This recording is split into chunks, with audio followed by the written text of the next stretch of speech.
안녕하세요. 세상 속의 하나님 나라 말씀 김모소 목사입니다.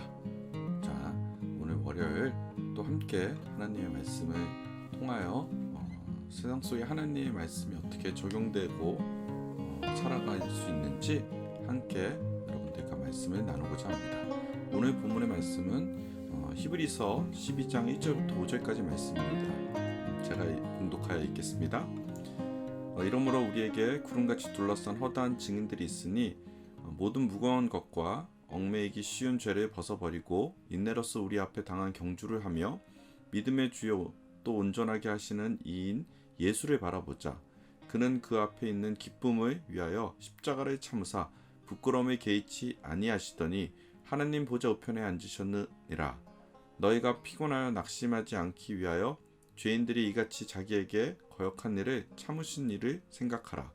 너희가 죄와 싸우되 아직 피 흘리기까지 대항하지 아니하고 또 아들에게 권하는 것 같이 너희에게 권면하신 말씀도 잊었도다 일렀을 때 내 아들아 주의 징계하심을 경히 여기지 말며 그에게 꾸지람을 받을 때 낙심하지 말라. 아멘. 주님의 말씀입니다. 목회를 하다 보면 사실 많은 상담을 받기도 합니다. 그 중에 가장 많이 받는 상담이 죄와 싸우는 이런 내용들입니다. 대부분 죄와 싸우는데 사실 우리가 번번이 깨집니다. 그래서 너무 힘들다고 하는 상담을 가장 많이 목사는 받고 있습니다. 그러고 보면 우리 믿음의 사람들이 제일 고민하는 부분 중 하나가 죄와의 싸움 같아요. 우리가 항상 죄와의 싸움 때문에 고민하고 괴로워하고 힘들어하고 그 모습이 우리의 모습입니다. 그런데 우리는 죄와 싸우면 번번이 사실 이겨요 져요. 여러분 죄와 싸우면 지일까 이길까? 주로 많이 번번이 집니다. 그래서 좌절합니다. 왜 죄와 싸우면 번번이 깨질까? 여러 이유가 있겠지만 오늘 히브리서 12장 4절을 보면 그 이유를 분명하게 정리해 주는 것 같습니다. 뭐라고 해요? 너희가 죄와 싸우되 아직 피 흘리기까지 대항하지 아니하였은즉 이라고 얘기하고 있습니다. 우리가 죄와 싸워 번번이 깨진 이유가 여기 있습니다. 죄와 싸우긴 하는데 그런데 어떻게 싸워요? 피 흘리기까지 싸우지 않아서 죄와의 싸움에서 번번이 깨진다는 겁니다. 전 이 말씀을 읽으면서 나도 모르게 그때 무릎을 탁 쳤어요. 야, 우리가 죄와 싸울 때 정말 적당하게 싸워서 깨지는구나. 여러분 죄와 싸울 땐 피 흘리기까지 대항하여 싸워야 그래도 이길까 말까예요. 근데 적당하게 죄와 싸우면 어떻게 돼요? 100점 100패를 한다는 거예요. 그냥 적당하게 싸우고 이번에도 졌네. 머리를 긁적긁적거리고 주님 죄송합니다 라고 그냥 주님 앞에 우리가 나오는 그런 모습이 지금까지 우리의 모습일 수 있습니다. 사랑하는 새하나 백성 여러분, 하나님은 죄와 싸울 때 여러분들에게 적당하게 싸우라고 하지 않습니다. 어떻게 싸우래요? 피 흘리게 싸우라고 하나님은 우리에게 명령하고 있습니다. 그런데 말입니다. 진짜 죄와 싸우는 게 말이 쉽지 피 흘리며 싸우는 거 이게 쉬울까 어려울까? 어렵습니다. 왜 어려울까요? 그것은 우리 마음에 무섭고 두려운 그 마음이 있기 때문에 그렇습니다. 여러분 우리가 솔직히 죄와 싸우면 이길 것 같아요? 질 것 같아요? 실제로 싸우면 이기나요? 지나요? 아까 말했듯이 자주 지잖아요. 자꾸 져요.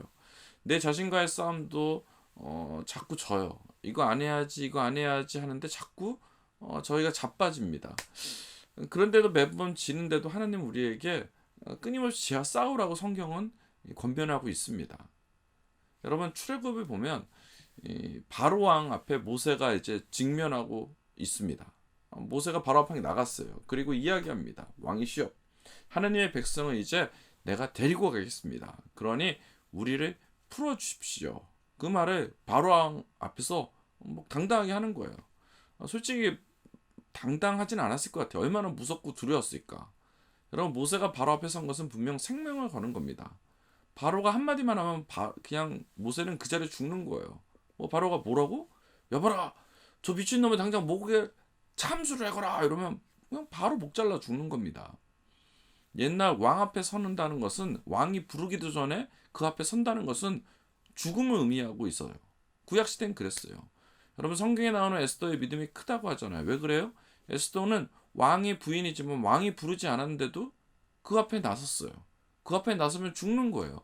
그녀가 위대한 것은 죽기를 각오하고 왕 앞에서 이스라엘을 구원해달라고 한 그것을 믿음으로 하고 보았기 때문에 그 믿음을 하나님은 칭찬하신다는 겁니다. 그만큼 왕 앞에 선다는 것은 당시로서는 무서운 거예요. 힘든 거예요.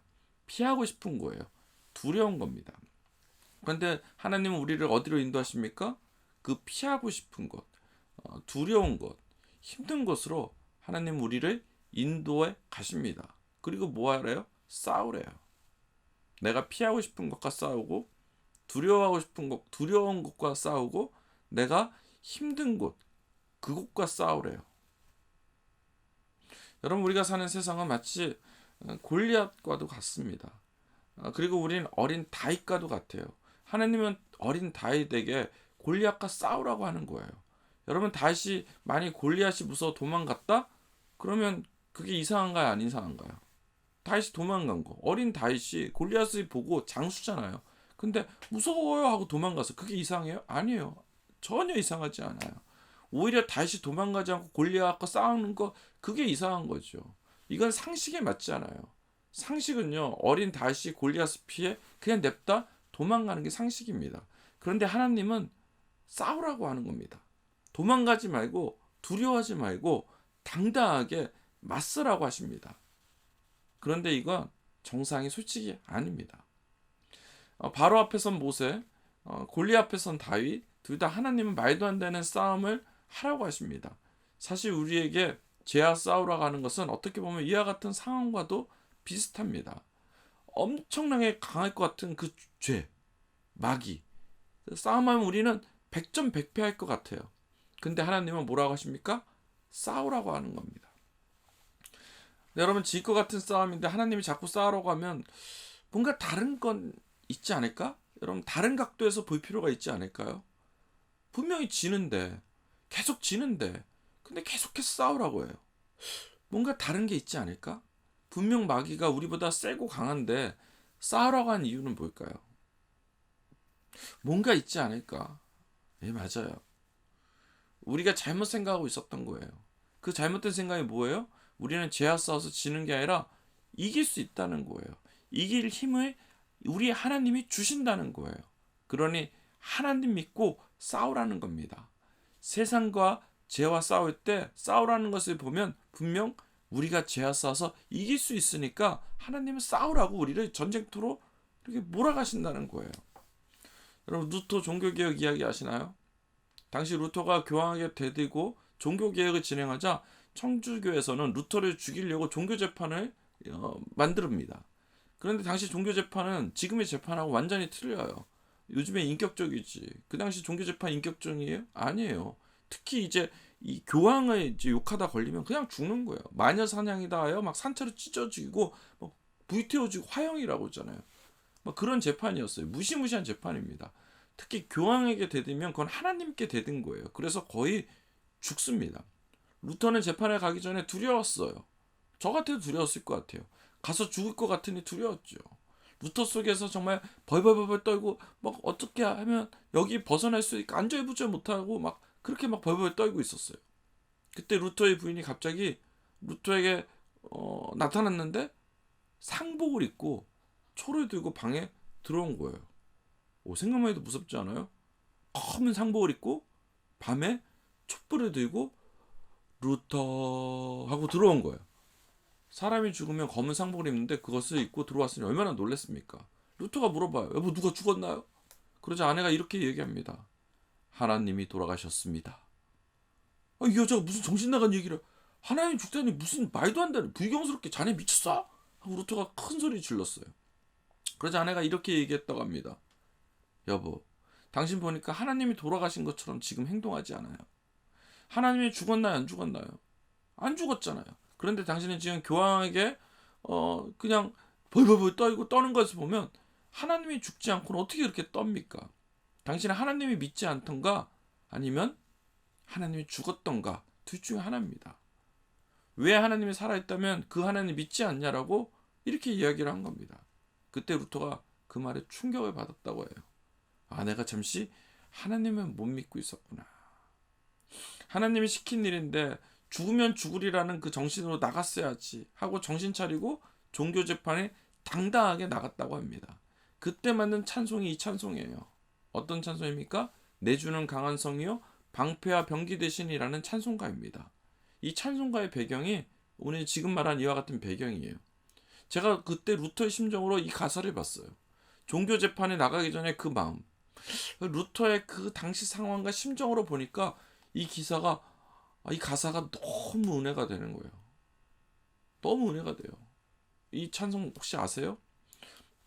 내 주는 강한 성이요 방패와 병기 되시니 큰 환난 중에 우리를 구하여 내시리로다. 예원수 마귀는 이때도 힘을 써 모략과 권세로 무기를 삼으니 천하에 누가 당하랴. 웬만하면 부르려고 했는데 역시나 저는 음치입니다. 하나님께서 저한테 주시지 않은 달란트 중에 가장 제가 아쉬운 달란트가 찬양이에요. 도저히 안 되겠네요. 2절이 뭐예요? 내 힘만 의지할 때 패할 수 없도다. 힘 있는 장수 나와서 나의 대신하여 싸우네. 이 장수 누구냐? 주 예수 그리스도 만군의 주로다. 당할 자 누구랴? 반드시 이기리로다. 도저히 찬송가 못 불러서 가사를 불러드렸습니다. 이 찬양의 가사 너무 은혜가 되지 않습니까? 우리의 삶의 고백이 이와 같은 고백이 되었으면 좋겠습니다. 여러분 세상을 두려워하지 마십시오. 하나님이 싸우러 가면 싸우는 거예요. 세상 보면 무서워요. 세상을 바라보면 무섭죠. 우리가 세상 보고 싸우는 게 아니라 그런데 하나님 보고 싸우는 거예요. 우리가 그리스도에 연합하여 죄에 대해 피하고 도망가지 않고 대적하면 우리 당할 막이 하나도 없다고 오늘 이 찬송가 가사가 얘기하고 있잖아요. 여러분 오늘 우리 선언합시다. 여러분 한번 따라해 보세요. 하나님 한번 해보세요. 진짜로 같이 하는 거예요. 하나님 나는 예수님 믿고 마귀와 대적하여 승리하는 사람이 되겠습니다. 사랑하는 새하나 백성 여러분, 여러분 세상 속에서 주님을 의지하여 마귀와의 싸움에서 승리를 취할 수 있는 저와 여러분 되기 주의 이름으로 축원합니다. 마귀에 쫄지 말고요. 힘내시고요. 내 주는 강한 성이요. 내 뒤에 누가 있어요? 하나님 있어요. 시선을 하나님께 맞추고 마귀와 대적하여 싸워온 그 믿음에 간직하게 주의 이름으로 축원합니다. 우리 함께 기도하겠습니다. 하나님, 우리가 정말 마귀와 싸울 때 피 흘려 싸우지 않고 대략적으로 싸운 것 용서하여 주시옵소서. 피 흘려 싸워서 승리의 그날 하나님께 영광을 돌려나갈 수 있는 우리의 삶이 되게 하여 주시옵소서. 내 주는 강한 성임을 믿습니다. 주님 함께하여 주신 주님을 찬양합니다. 감사드립니다. 예수 그리스도 이름으로 간절히 기도하였사옵나이다. 아멘.